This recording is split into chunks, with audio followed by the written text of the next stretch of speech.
নমস্কার, সবাই কেমন আছো? আমি রাজস্থান বেঙ্গলি দিদি। এই যে আমার চলে এসেছে। এ তো প্রতিদিন একদম জবরদস্তি চলে আসবে। আর আজকে একটু রান্নার জানো তো একটু ছুটি আছে, মেয়েদের একটু রান্নার ছুটি হলে খুব খুশি। আর কালকে একটু আন্ডা বিরিয়ানি হয়েছিলো, তোমরা দেখে আবার লোভ দিও না জানো। খুব টেস্টি হয়েছে জানো তো, তোমরা বাড়িতে বানিয়ে খেও, খুব সুন্দর খেতে। এটার একদিন ভিডিও বানিয়ে দেবো। তো এখন টাইম নেই। আজ হয়েছে পটল আলু ভাতে, তার সঙ্গে ডিম সেদ্ধ আর করলা আলু ভাতে। এদিকে একটুখানি মাংসও ছিল। আর এই যে খাওয়া দাওয়ার পর ঘুমিয়েছিলাম, ঘুম থেকে উঠে মেয়েকে রেডি করছি।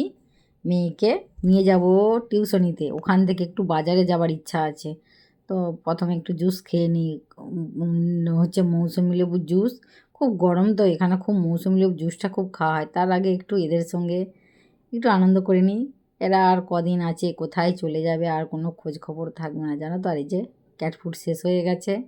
যা নিয়ে এসেছে আমার খুশি তো সাথে সাথে চলে এসেছে, যেন কী খুশি। যে তার সঙ্গে যে স্টিক, এই স্টিকগুলো প্রচুর দাম, এক একটা পিসের দাম 20 টাকা করে দাম।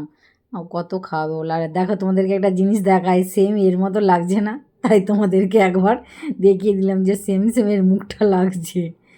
আর আমরা এই যে মৌসুমি লেবুগুলো নিয়ে এসেছে। তো খুব ভালো, এবার একটা বল ভেবে দেখো খেলতে লেগে পড়েছে, যা এদিকে চলে গেছে। আর মেয়ে বলে আমি জুসটা বানাবো। তো মেয়ে কি জানো, মেয়ে বলে মায়ের মতন হয়। কিছুটা হয়েছে, জানি না তবে কতটা হয়েছে। সত্যি কথা একটা হয়, আমিও কাজ করতে ভালোবাসি, তো আমার মেয়েও সব কাজটা ও দেখে ও করবে, সব জিনিসটা ওকে দিতে হবে। ও নিজে করবে, যে যখন হেরে যাবে তখন রেগে যেয়ে সরে যাবে। তার আগে কিন্তু ওকে দিতে হবে সব কিছুটা। যাই একবার দেখবে সেই সব দিকে প্রচুর ধ্যান, একবার দেখলেই সেটা জিনিসটা ঠিক করবেই। এই যে মৌসুমি লেবুগুলো দেখো, কালারগুলো খুব সুন্দর আর মিষ্টি হয়েছে। আর একবার মেয়েকে বলছে, মা আমার সঙ্গে তুমি তো আর খেলছোই না। মেয়ের সঙ্গে খুব সন্ধেবেলা জানো পড়ার পরে মেয়ের সঙ্গে খেলতাম, আর তো খেলা হয়নি। তাই এই ভিডিওর মাধ্যমে মেয়েকে একটু খেললাম, সেটাই তোমাদের সামনেখানে একটু ভিডিওটা দেখাচ্ছি।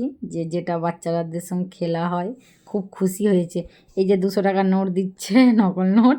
আর আমি মেয়েকে জুস দিচ্ছি, মৌসুমি লেবু জুস। তাই মেয়ে একটু স্টাইল দেখিয়ে যেমনভাবে যে কিনতে এসেছে আমার কাছে, আমি দোকানি হয়েছি, সেটাই তোমাদের কাছে পুরো ভিডিওটা দেখালাম না।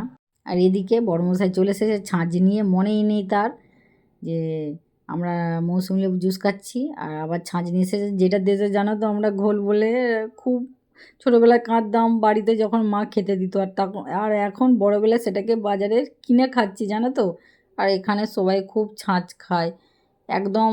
1 গ্লাস 2 গ্লাস করে, অনুষ্ঠান বাড়ি যাও যেথায় যাও 1 গ্লাস করে ছাঁচ খেতেই হবে। আর এই যে বাজারে মেয়েকে টিউশনি দিয়ে বাজারে গেছিলাম, আর একটু কসমেটিক জিনিস নিয়ে এসেছি, এই দেশে পাঠাতে হবে একজনের জন্য। আর এসে দেখছি জল এসেছে, সঙ্গে সঙ্গে পাইপ লাগিয়ে লাগালাম, কিন্তু কি হবে, নসিব খুব খারাপ, জলে যে বন্ধ হয়ে গেল। এদিকে দেখো কত জামা কাপড়ের স্তূপ হয়ে গেছে পুরো, কখন একা কোন দিকটা সামলায়, খুব সমস্যা। একটু জল খেয়ে নিই, তারপর তোমাদেরকে দেখাই কিছু কসমেটিক জিনিস নিয়ে এসেছি, এই প্রথম নিয়ে এসেছি। আমি যেন একটু কিনতে আমার খুব মানে মায়া লাগে যে এত টাকা খরচ করব। একে ভাড়া ঘরে আছি, এখানে কষ্ট করে না থাকলে কি করে হবে বলো। আর এখন কাজের বাজার একদম খারাপ। আর এইগুলো আমার একটা ভাই কিনতে দিয়েছে। আর সবাই মাখছে, যত বাঙালি যে সবাই শুধু আমাকে এসে বলে, তাই আমিও নিয়েছি। কেমন হয়েছে, টাটা, ভালো থেকো, সুস্থ।